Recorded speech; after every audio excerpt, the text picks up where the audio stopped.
నిన్నటి రోజు నయా బీజేపీ నాయకుడు ఇప్పుడు సెఫాలజిస్ట్గా విశ్లేషకుడిగా మారినటువంటి నా మంచి మిత్రుడు కిరణ్ కుమార్ రెడ్డి గారు రాహుల్ గాంధీ గారి గురించి చేసిన అతను మాట్లాడినటువంటి తీరు ఒక్కసారి ఆలోచన చేసుకొని అతన్ని అడుగుతా ఉన్నాను నేను. రాహుల్ గాంధీ గారికి తెలివితేటలు లేవు అన్నారు తమరు. మీలాంటి తెలివితేటలు ఉన్నటువంటి వారినైనా అతను పక్కన పెట్టుకోవాలి అని అన్నారు తమరు, సెలవు ఇచ్చినారు. నిజమే, మీలాంటి తెలివితేటలు వాళ్ళకు లేదు అని మేము కూడా ఒప్పుకుంటాం సార్. కిరణ్ కుమార్ రెడ్డి గారు,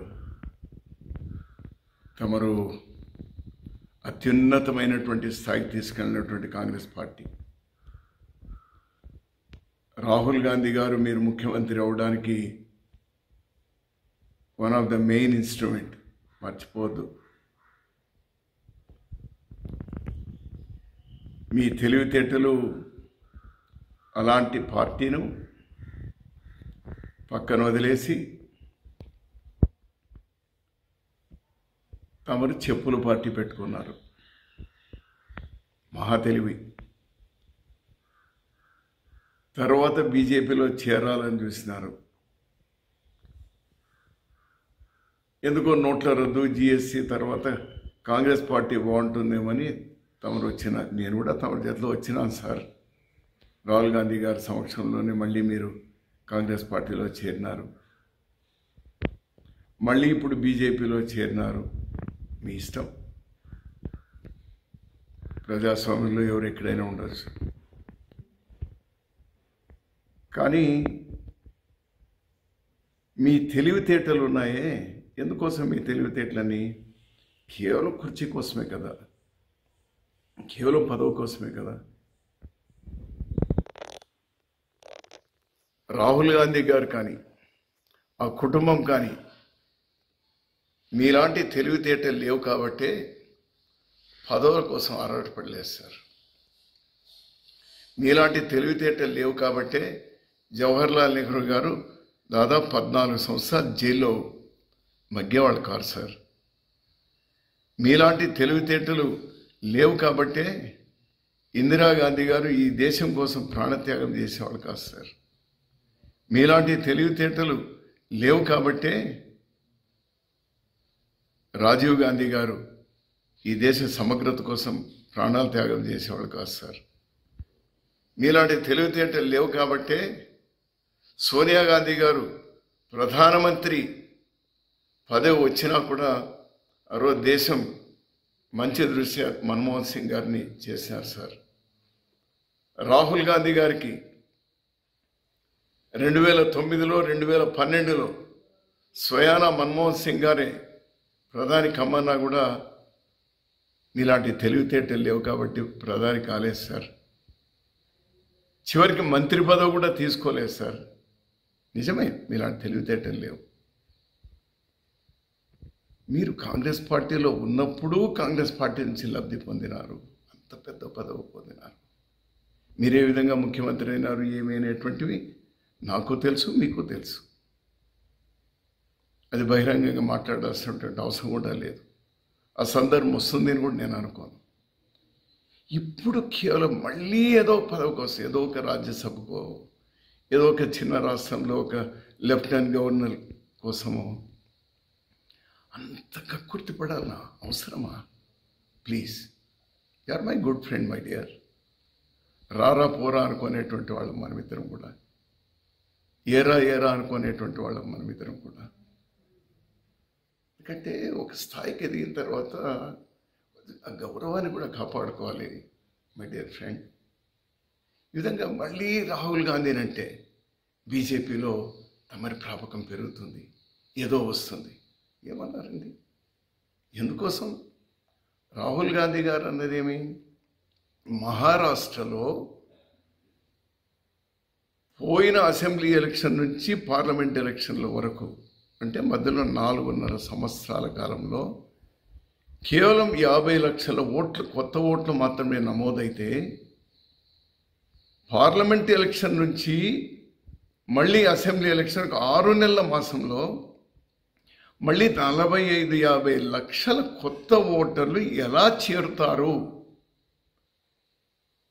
ఇలాంటి తెలివితేటలు ఎక్కువగా ఉన్నటువంటి వాళ్ళు మీరు బాగా చెప్పగలుగుతారు కదా. ఈ మధ్య ఇప్పుడే నేను ఈరోజే చూసింది, నేను మామూలుగా ఇవన్నీ ఎక్కువ చూడడం, కానీ ఎవరో స్నేహితుడు బాధతో పంపినాడు, నీ స్నేహితుడు చూడు ఏ విధంగా ప్రవర్తిస్తున్నాడు అని. అది చూసిన తర్వాత అరే ఆ లాజిక్ తమరు చూడలేదా సార్? 4.5 సంవత్సరాల్లో 50,000 ఓట్లు, దాదాపు 6 నెలల్లో 50,000 ఓట్లు. ఏమంటారు? ఈరోజు బీహార్లో 65 లక్షల ఓట్లు ఒక్కసారిగా తీసేయడం, అది ఏ విధంగా ఎవరైనా ఒప్పుకుంటారు? అరే వీవీప్యాడ్లు, ఇది ఈవీఎంలతో సమానంగా అన్నీ కూడా మీరు అవి కూడా లెక్కించండి అంటే ఏమి బాధ?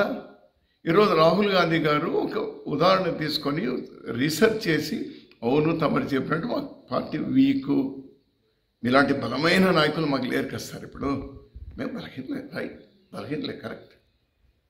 అరే మాకు ఏజెంట్లు లేరు అని అయినంత మాత్రాన ఒక నియోజకవర్గంలో 1,250 ఓట్లు చేర్చుకోవడాన్ని సమర్థిస్తారా తమరు? ఇవన్నీ మేము ప్రశ్నిస్తుంది రాహుల్ గాంధీ గారు కానీ 25 పార్టీలు కానీ మేము కానీ ప్రశ్నిస్తుంది ఏమి? ఎవరిని ప్రశ్నిస్తున్నాం? ఎలక్షన్ కమిషన్ ప్రశ్నిస్తున్నాం. తమరికేం నొప్పి అంటే అని నేను, let election commission react. Election కమిషన్కి లేని తమరికెందుకు సార్? ఏమి తమరు ఈ మాట మాట్లాడితే ప్రాపకం పెంచుకోవడాక? No, I never expected. It's not correct. Better అలాంటి మాటలు రాహుల్ గాంధీ గారి మీద. ఈ దేశం కోసం అతనేం పదవి ఉంచుకున్నాడు, పార్టీ పదవి. మల్లికార్జున ఖర్గే గారు అయినారు ఈరోజు. Is a fighter. ఈ దేశం అంతా తిరిగినారు. ఈ దేశంలో ప్రజాస్వామ్యాన్ని వాళ్ళ తాత, వాళ్ళ ముత్తాత, వాళ్ళ అవ్వ, వాళ్ళ నాన్న ఈ దేశాని కోసం, వాళ్ళ తల్లి దేశాని కోసం ప్రాణత్యాగాలు, ఆస్తుల త్యాగాలు, ఇంకేమి చేయాలని, ఇంకేం త్యాగాలు చేయాలి? తమరి కోసం వాళ్ళు ఒక రాజ్యసభకో ఇంకోటికో ఏమైనా ఒక త్యాగం చేయమని చెప్తారా? ఈ విధంగా పాపం కిరణ్ కుమార్ రెడ్డి గారికి ఏమీ చేయలేకపోయింది కాంగ్రెస్ పార్టీ. ఆఫ్టర్ ఆల్ ఒక ముఖ్యమంత్రిని మాత్రమే చేసింది.